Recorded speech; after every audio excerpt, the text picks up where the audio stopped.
জাতীয় প্রেস ক্লাবে জাতীয়তাবাদী সামাজিক সাংস্কৃতিক সংস্থা জাসাস কেন্দ্রীয় কমিটির মানববন্ধন ও প্রতিবাদী গণসংগীতে নারায়ণগঞ্জ জেলা জাসাসের যোগদান।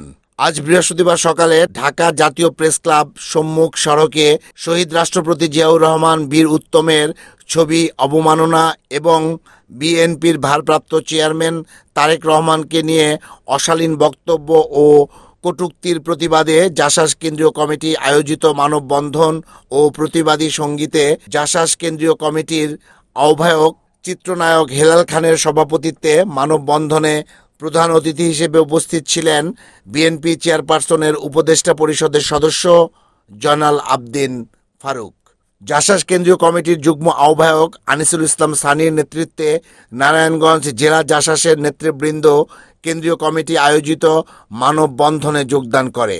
আয়োজিত মানববন্ধনে যোগদান প্রসঙ্গে নারায়ণগঞ্জ জেলা ও থানা জাসাসের নেতৃবৃন্দ জানান যে তারেক রহমানকে নিয়ে অপপ্রচার করছে, আমরা তাদের বিরুদ্ধে ধিক্কার জানাই। জিয়াউর রহমানের নামে অশালীন বক্তব্যের প্রতিবাদে অপপ্রচার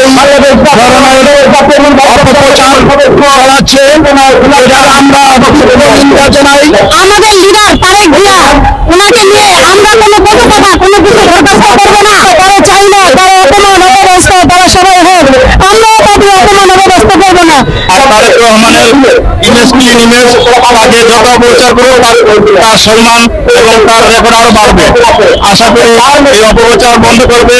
যারা অশালীন ভাষা, রাজনীতি, শিষ্টাচার বহির্ভূত কথাবার্তা বলে এবং দেশ নায়ক তারেক রহমানের বিরুদ্ধে অশালীন বক্তব্য দিয়েছে, এই জন্য আমরা নারায়ণগঞ্জ জেলা জাসাসের পক্ষ থেকে তীব্র নিন্দা এবং প্রতিবাদ জানাই।